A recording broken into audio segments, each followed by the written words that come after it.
Assalamualaikum warahmatullahi wabarakatuh.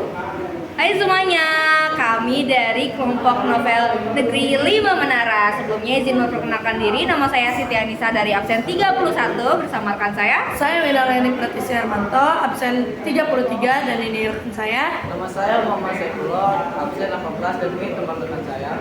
Saya Nadia Jelana Putri, absen 19, ini rekan saya. Saya Muhammad Bagas, absen 15. Dan di sini kami mau menganalisis novel Negeri 5 Menara yang di dalamnya terdapat unsur intrinsik, ekstrinsik, majas maupun biografi dari penulisnya. Selamat menonton teman-teman semuanya. Bye bye. Terima kasih. See you and goodbye.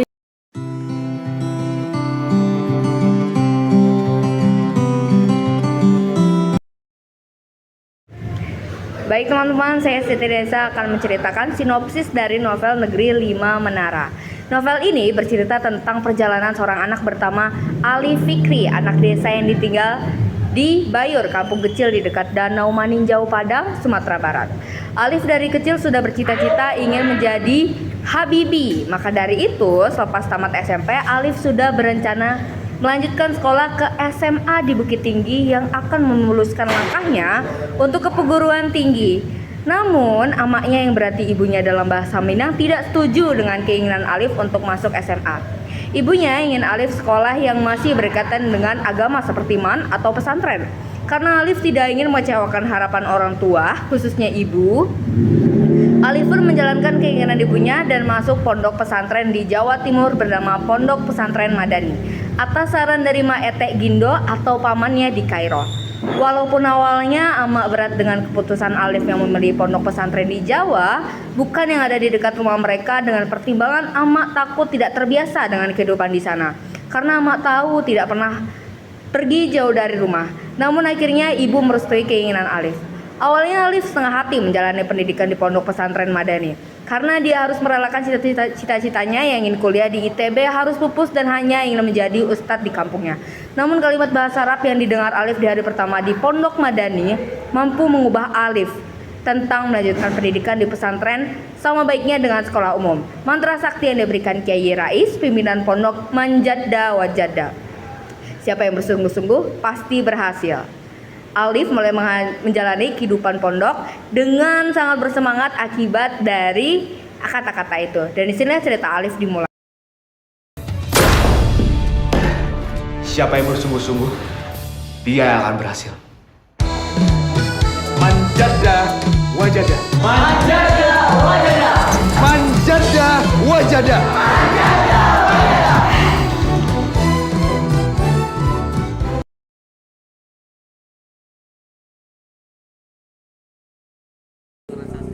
Tema setelah membaca novel Negeri 5 Menara, tema yang diangkat atau dikedepankan dalam novel ini yaitu tentang perjuangan 6 anak di pesantren dengan latar belakang sosial dan budaya yang berbeda-beda untuk mencapai kesuksesan.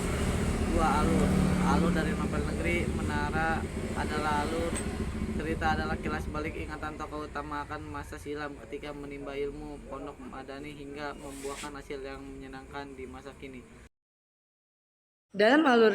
Dalam alur cerita di sini ada awal cerita yang terdapat dalam kutipan, iseng saja aku mendekat ke jendela kaca dan menyentuh permukaannya dengan ujung telunjuk kananku. Tidak jauh tampak The Capitol, gedung parlemen Amerika Serikat yang anggun putih gading, bergaya klasik dengan tonggak-tonggak besar. Aku tersenyum, pikiranku langsung terbangun jauh ke masa lalu. Masa yang sangat kuat terpatri dalam hatiku, terdapat dalam halaman 1. Selanjutnya di sini ada konflik. Konflik 1 terdapat dalam kutipan, Ama ingin anak laki-lakiku menjadi seorang pemimpin agama yang hebat dengan pengetahuan yang luas. Jadi Ama minta dengan sangat uang tidak masuk SMA, bukan karena uang tetapi supaya ada bibit unggul yang masuk madrasah aliyah, dalam halaman 8. Selanjutnya itu ada konflik 2 yang terdapat dalam kutipan, Kif ya akhi, berhenti semua. Suara keras mengguntur membuat kami terpaku kaget. Rasanya darah surut dari wajahku. Kami melihat laki-laki muda berjas hitam berkopiah Sebuah sajadah merah tersampil di bahu kirinya. Apa salah kalian? Kalian sekarang dimadani, tidak ada istilah terlambat sedikit pun. 1 menit, 1 jam, terlambat adalah terlambat. Dan itu adalah sebuah pelanggaran. Terdapat dalam halaman 66. Selanjutnya ada konflik ketiga. Terdapat dalam kutipan, "Afwan ya akhi, maafkan. Tadi aku kesal, aku pusing karena benar-benar sedang muflis. Bangkrut, nggak punya uang. Sudah 2 bulan aku tidak bayar uang makan." Terdapat dalam halaman 359. Konflik 4. "Tapi bukan uang yang aku risaukan. Tanpa uang pun tidak apa," katanya dengan nada keras. Harga dirinya selalu tinggi kalau masalah pinjam-meminjam. Dia selalu percaya tangan di atas selalu yang terbaik, walau sesusah apapun dia, tidak sekalipun dia meminjam. Terdapat dalam halaman 359. Selanjutnya yang ketiga di sini ada klimaks. Terdapat dalam kutipan, 2 hari kemudian kami sahibul menara berdiri di kaki menara, bukan untuk bersenda gurau dan kami membagi mimpi kami, tapi untuk membebaskan sebuah mimpi dari kawan kami, Baso, dengan keputusan besarnya merawat neneknya yang sakit dan mengikuti mimpinya menjadi seorang hafiz. Duka tampak menggayut di wajah Baso ketika melayangkan pandangan ke sekeliling. PM Baso tidak mau terlihat cengeng. Kami semua merasakan perpisahan yang berat. Terdapat dalam halaman 367. Selanjutnya yang keempat di sini ada anti klimaks. Atang dan Dul memasang wajah melongo. Kenapa harus sekarang? Tidak sampai setahun lagi kita lulus. Bertahan sedikit lagi lah. Aku sudah membuat keputusan. Bahkan aku sudah sholat istikharah untuk meminta keputusan terbaik dari Allah. Terdapat dalam halaman 366. Yang kelima itu ada ending. Gigiku gemeletuk. London yang berangin terasa lebih menggigil dari Washington DC.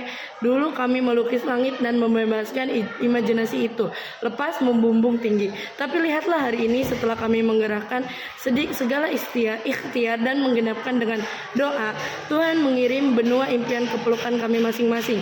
Kun fayakun, maka semualah awal impian kini. Hidup nyata kami berenam telah berada di 5 negara yang berbeda. Di 5 negara impian kami, jangan pernah remehkan impian, walau setinggi apapun Tuhan sungguh maha pendengar. Terdapat dalam halaman 405. Yang selanjutnya adalah tokoh dan penokohan dalam novel Negeri 5 Menara. Pertama adalah tokoh bernama Alif yang merupakan tokoh utama dalam novel ini. Alif itu digambarkan sebagai sosok generasi muda yang penuh motivasi, bakat, semangat untuk maju dan tidak kenal menyerah, pintar dan penyeimbang atau ragu-ragu. Yang dimana bukti dari sifatnya tersebut terdapat dalam kalimat, "Aku tegak di atas panggung aula madrasah negeri setingkat SMP. Sambil mengguncangkan telapak tanganku, Pak Sikumbang, kepala sekolahku memberi selamat karena nilai ujianku termasuk sekolah yang tertinggi di Kabupaten Agam." Kemudian ada karakter bernama Baso Salahuddin dalam novel ini. Baso itu terkenal sebagai anak yang paling rajin, pendiam, dan pemalu. Kemudian ada anak bernama Raja Lubis. Raja Lubis ini terkenal pintar, punya kemauan, dan kuat. Yang dimana karakternya tersebut terdapat dalam kalimat, dia paling lancar menjawab pertanyaan-pertanyaan guru bahasa Inggris. Punya kemampuan yang kuat terdapat dalam kalimat, dia paling lancar menjawab pertanyaan guru bahasa Inggris. Kemudian ada karakter bernama Said yang dimana dia digambarkan sebagai anak yang paling dewasa. Tergambar dalam kalimat, tidak salah lagi dia yang paling dewasa di antara kami. Karena itu kami secara aklamasi memilihnya menjadi ketua kelas. Selama setahun ke depan, ia selalu menjawab keluh kesah kami dengan senyum dan cerita yang mengobarkan semangat. Kemudian ada karakter bernama Dul Majid dalam novel Negeri 5 Menara. Dul Majid ini orang yang jujur dan setia kawan. Buktinya adalah di kemudian hari aku menyadari dia orang yang paling jujur, juga orang yang paling setia kawan yang aku kenal. Kemudian dalam novel ini ada karakter bernama Atang yang digambarkan sebagai anak yang baik. Kami bertiga hanyut dalam pikiran masing-masing. Dalam hati, aku sebetulnya bersorak dengan tawaran Atang. Berlibur ke Bandung kayaknya menyenangkan. Kemudian dalam novel ini juga ada Kiai Rais. Kiai Rais ini adalah pemimpin pondok pesantren yang berhaja dan berwibawa. Yang dimana digambarkan dalam novel ini dengan kalimat, ini bersahaja tapi aura wibawa yang membuat dia terlihat lebih besar dari fisiknya. Kemudian ada Ustadz Samal sebagai pengajar di pondok pesantren yang energik dan motivator. Ada unsur intrinsik dari novel Negeri 5 Menara. 4. Latar. A. Waktu. Sekitar tahun 1980, bukti yang punya tangan adalah Presiden Soeharto yang datang meresmikan PLTA meninjau tahun 1983. Tempat. A. Meninjau Sumatera Barat. Bukti jalan mendaki dengan 44 kiloan patah. Kawasan danau meninjau menyerupai kuala raksasa dan sekarat memanjat pinggir kuali untuk keluar. B. Pondok Madani. Bukti terima kasih atas kepercayaannya. Semoga kalian betah. Mulai sekarang kalian semua adalah bagian dari keluarga besar Pondok Madani. C. Ponorogo. Bukti untuk menunjukkan Ponorogo yang berenjak sekitar 220 km. Kami hanya menyewa sepeda ontel dari rumah penduduk. A. Mengharukan. Bukti kami mendekati dan merangkul bahunya. Dalam hati aku berjanji akan membantunya sekuat mungkin. Bahasa mengangguk-ngangguk, menerima kasih meniup-niup hidungnya yang terlibat karena duka. B. Menegangkan. Bukti harapan yang terlalu indah. Tiba-tiba sebuah bayangan hitam berkelebat kencang dan berhenti mendadak di depan kami yang sedang ngos-ngosan. 5. Sudut pandang. Dalam novel ini penulis menggunakan sudut pandang orang pertama. Hal ini dikarenakan tokoh utama selalu menyebut dirinya dengan kata aku. Bukti. Aku baca surat sekali lagi. Senang membaca surat dari kawan lama, tapi aku juga iri. Rencana masuk SMA-nya juga rencanaku dulu. Aku menghela napas dan menatap kosong ke puncak pohon kelapa. Aku tidak boleh terlambat lagi. Aku kapok jadi jasus. Aku jera menjadi Dracula. 6. Gaya bahasa. A. Personifikasi. Bukti. Walau angin mencucuk tulang dari menari ligat di keyboardnya, wajah beliau merandang. Mukaku memerah dan mata terasa panas. Semakin jauh bus berlari, semakin gelisah hatiku. Matanya tidak lepas menusuk kami. B. Smile. Ini bacanya apa sih? Simila ya? B. Simile. Perumpamaan. Bukti. Jantungku seperti ditabut cepat. Kami tersengat menikmati seperti sumbu kecil terpecik. Api mulai terbakar, membesar dan terang. Semua orang mengobrol seperti dengungan ribuan tahun transmigrasi. Badan dibungkus kaos dan celana training bergaris kuning seperti punya Bruce Lee. Sebuah lampu yang redup terang seperti kunang-kunang raksasa tergantung di sebuah tiang bambu di sebelah meja. C. Metafora. Bukti. Awan putih ini semakin berarak-arak ke ufuk yang lembayung. D. Hiperbola. Bukti matanya berbinar-binar dan tersenyum pada lautan murid. 7. Amanat. Adapun amanat dalam novel ini adalah sebuah keperenungan yang diberikan penulis bagi pembaca untuk tidak putus asa dalam hidup dan bermanfaat bagi diri, keluarga, masyarakat, bangsa, dan agama. Bukti. Jangan pernah meremehkan impian walaupun setinggi apapun. Tuhan sungguh maha mendengar. Dan jeda wajada. Siapa yang bersungguh-sungguh? Bentar. Menjada wajada. Siapa yang bersungguh-sungguh maka akan berhasil lah dia.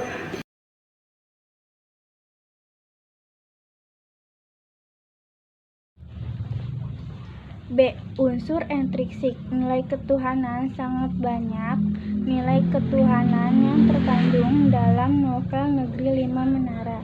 Di antaranya kita sebagai manusia sama di sisi Allah. Nilai moral, kebersamaan sahibul menara dalam menghadapi segala hal dengan kerjasama dan pantang menyerah. Nilai sosial di kehidupan pesantren tidak diajarkan untuk egois, tapi saling membantu satu sama lain, mengutamakan kesolidaritasan, Nilai ekonomi para pengajar di Pondok Madani tidak meminta untuk dibayar. Mereka ikhlas mendidik santri karena Allah Subhanahu wa Ta'ala. Serta santri di Pondok Madani yang banyak kekurangan secara ekonomi tetapi masih bisa bersekolah di Pondok Madani. Nilai budaya anak laki-laki dan seorang ayah masyarakat Minangkabau tidak pernah berangkulan. Di kampungku memang tidak ada budaya berangkulan anak laki-laki dan seorang ayah. Negeri 5 Menara, halaman 38. Nilai agama, nilai menceritakan tentang kehidupan pesantren yang selalu mengajarkan nilai-nilai agama mulai dari keikhlasan, bersikap jujur, disiplin, dan lain sebagainya. Bacalah Al-Quran dan hadis dengan mata hati kalian. Negeri 5 Menara, halaman 113. C. Hasil temuan-temuan yang didapatkan dalam novel Negeri 5 Menara. Di sini penulis menemukan bahwa anak-anak yang disekolahkan di pesantren diidentik dengan anak-anak yang nakal, kekurangan baik secara ekonomi maupun akademik. Akibatnya madrasah menjadi tempat murid warga kelas 2 sisa-sisa Negeri 5 Menara. Halaman 7. Hal-hal yang harus kita hadapi dalam kehidupan pesantren yang keras. Kita tidak boleh berleha-leha. Harus bisa mengatur waktu kita.